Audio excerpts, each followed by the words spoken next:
Hi అండి, అందరికీ నమస్తే. నా Ravan with sweet love part 51. Sorry అండి, పొంగల్ కదా, అందుకే వీడియోస్ కొంచెం లేట్ అవుతున్నాయి. నేను ఇంటికి వెళ్ళిపోతే డైలీ ఇస్తూ ఉంటాను. స్టోరీలోకి వెళ్ళిపోతాం. సుదీప్ బాగా కొట్టించుకుని రోడ్డు మీద పడిపోతే అక్కడ జనం అతని గవర్నమెంట్ హాస్పిటల్కి పంపిస్తారు. వసంత, చంద్ర ఇద్దరు మాట్లాడుకుంటూ ఉంటారు. చంద్ర, వసంత, మనం ఈ ఇల్లు ఖాళీ చేయవలసిన అవసరం వచ్చింది. ఇదంతా నా తప్పే అని బాధపడుతూ ఉంటే, వసంత, మీరు ఇప్పటికైనా ఆ సత్యమూర్తి గురించి అర్థం చేసుకున్నందుకు నాకు చాలా సంతోషంగా ఉంది. మన తిప్పలు మనం పడదాం. మన పిల్లలు మనల్ని బాగా చూసుకుంటారు. మనకి దిగులు ఎందుకు? వాళ్ళకు సొసైటీలో పరువు ప్రతిష్టలతో ఎలా బ్రతకాలో తెలుసు అంటుంది. చంద్ర ఫోన్కి తన లాయర్ ముకుందం కాల్ చేస్తాడు. ముకుందం, సార్, మనం పే చేయాల్సిన డబ్బులు అందరికీ పే చేశాను. ఇక మనం ప్రాపర్టీ సేల్ చేయాల్సిన అవసరం లేదు అని అనగానే చంద్ర ఆశ్చర్యంగా, అదేంటి, నేను ఇంకా డబ్బులు పంపించలేదుగా అంటాడు. ముకుందం, అభిలాష్ ఇచ్చారు సార్, అందరికీ ఎంత ఇవ్వాలో అడిగి మొత్తం అమౌంట్ అంతా కూడా సెట్ చేశారు. ఇక మనం భయపడవలసిన అవసరం కూడా లేదు అని అనగానే చంద్ర రిలాక్స్ అవుతాడు. ఆ సత్యమూర్తికి ఇన్ఫార్మ్ చెయ్యి, ఇక అతనితో నాకు ఎటువంటి సంబంధం లేదు. పాత కేసులన్నీ డీల్ చేయడానికి నా కొడుకు అభి ఉన్నాడని చెప్పు అని గర్వంగా చెప్తాడు. ముకుందం అలాగే సార్ అని కాల్ కట్ చేసి ఎదురుగా చూడగానే డోర్ దగ్గర అభి కనబడతాడు. వసంత అభిని హత్తుకుని సంతోషంగా, రా అభి, ఏంటి అక్కడే నిలబడిపోయావు అని అడిగితే అభి, అమ్మా, ఆయన ఇంకెప్పుడు వెధవలతో కలిసి వ్యాపారాలు చేయొద్దని చెప్పు, ఇలాగే ముంచేస్తారు. ఈ ఇల్లు ఒకప్పుడు మనమంతా కలిసి సంతోషంగా ఉన్న ఇల్లు, అంత తొందరగా పోగొట్టుకోలేముగా, అందుకే నేనే డబ్బు పే చేశాను అని అంటాడు అభి. వసంత, చాలా మంచి పని చేసావురా, మేము 2 రోజుల నుంచి బాధపడుతూనే ఉన్నాం తెలుసా. సమయానికి నిహాస్ కూడా ఏమీ చేయలేని పరిస్థితి అని బాధపడుతూ ఉంటే అభి, మీరు ఇక రెస్ట్ లో ఉండండి, నేను నిహాస్ ఉన్నాంగా, మేము ఇంటిని మేనేజ్ చేస్తాం. తప్పులు చేస్తూ తప్పించుకుని తిరుగుతూ లైఫ్ లో చాలా అలసిపోయారు అని చంద్రాన్ని చూస్తూ అనగానే, చంద్ర, మేము ఎవరికి అన్యాయం చేయాలని వ్యాపారం మొదలు పెట్టలేదురా, నీలాగే ఏదైనా సర్వీస్ చేయాలి అనే ఆలోచనలతోనే మొదలు పెట్టాం. కొన్ని పరిస్థితులు మనసుని బలహీనం చేస్తాయి.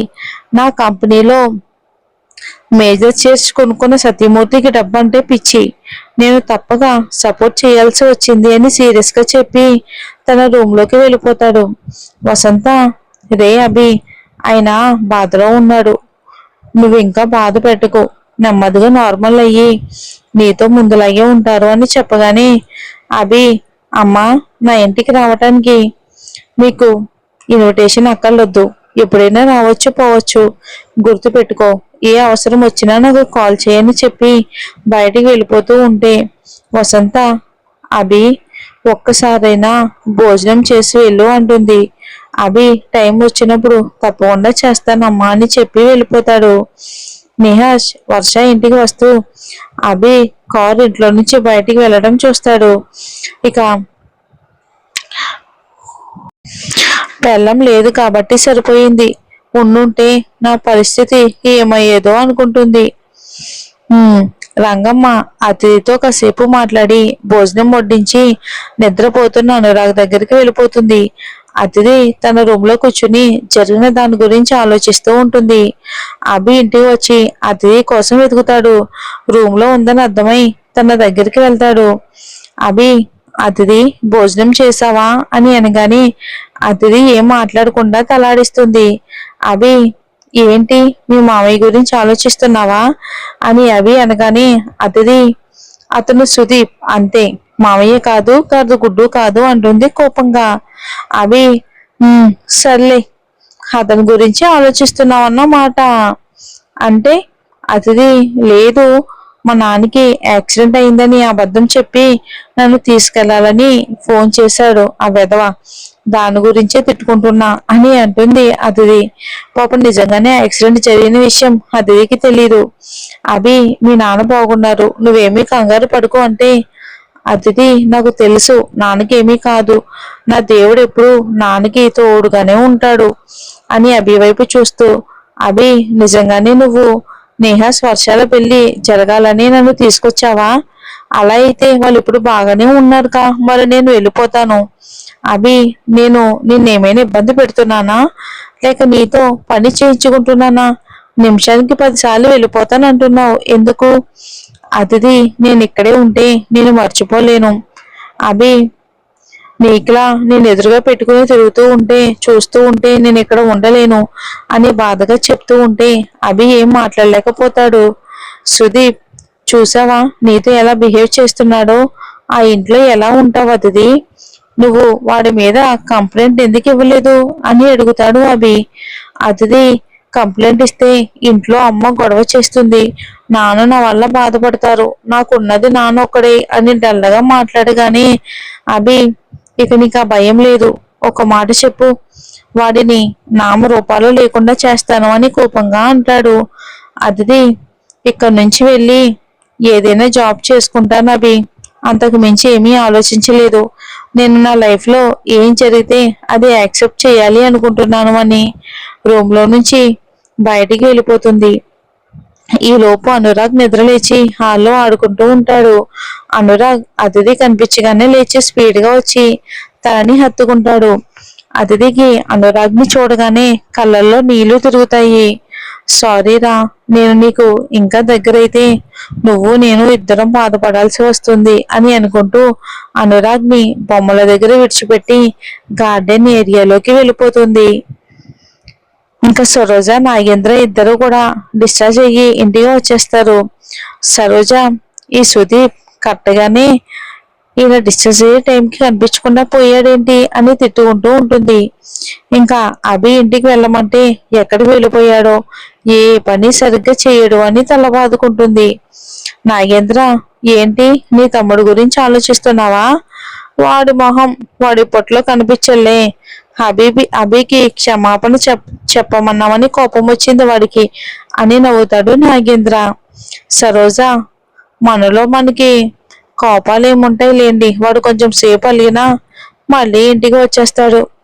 మనం కాకపోతే వాడికి ఎవరున్నారు చెప్పండి అని అనగానే నాగేంద్ర, వాడికి చుట్టుపక్కల బాగానే పేరుందిగా, అతిథి గురించి కనుక్కోవడానికి ప్రయత్నాలు ఏమైనా చేస్తున్నాడా? చెయ్యడు, కానీ తనతో పెళ్లి మాత్రం కావాలని టార్చర్ పెడతాడు అని తిడుతూ ఉంటాడు. వీళ్ళిద్దరు ఇలా మాట్లాడుతూ ఉండగానే సుదీప్ తన ఫ్రెండ్స్ తో కలిసి ఇంటికి వస్తాడు. డోర్ కొట్టడంతో తలుపు తెరుస్తుంది. సుదీప్ తలకి చేతికి కాలికి డ్రెస్సింగ్ చేసి ఉంటుంది. సరోజ కంగారుగా, ఏమైందిరా, నీకు ఈ ఒళ్ళంతా దెబ్బలేంటి అని అడిగితే సుదీప్ నెమ్మదిగా, జనాలంతా రోడ్డు మీద రౌండప్ చేసి కుమ్మేశారు అక్క. నా ఫ్రెండ్స్ నన్ను చూసి జనాలని ఆపబట్టి నన్ను విడిచిపెట్టారు, లేకపోతే నన్ను పచ్చడి చేసేసేవారు, నన్ను పాతాళానికి తొక్కేసేవారు అని ఏడుస్తూ చెప్తాడు. ఇక జరిగిందంతా విని సరోజ ఒక్కసారిగా షాక్ అయిపోతుంది. ఈ అతిథి గురించి మర్చిపోరా, ఇక తన బతుకు తన బ్రతకని అని గట్టిగా సుదీప్ ని కూడా తిడుతుంది సరోజ. సరోజ అన్న మాటలకు ఒక్కసారిగా షాక్ అయిపోతాడు సుదీప్. ఇక అలానే రోజులు కూడా గడుస్తూనే ఉన్నాయి. అతిథి కోసం నాగేంద్ర అలా బాధపడుతూనే ఉన్నాడు. ఇక ఇక్కడ అతిథి తన ప్రేమను అభి ఒప్పుకుంటాడని ఎదురు చూస్తూ ఉంటుంది.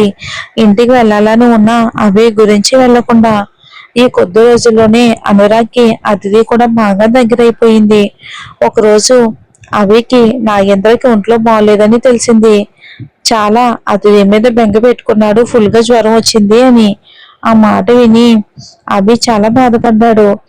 ఇక అతిథిని తన ఇంటికి పంపించేయాలి అనుకున్నాడు. అతిథి, రెడీ అవ్వు, నీతో పనుంది అని అంటే అతిథి ఎక్కడికి అని అడిగింది. ముందు రెడీ అవ్వు, తర్వాత చెప్తాను అన్నాడు. ఇద్దరూ కలిసి అతిథి వాళ్ళ ఇంటికి వెళ్ళారు.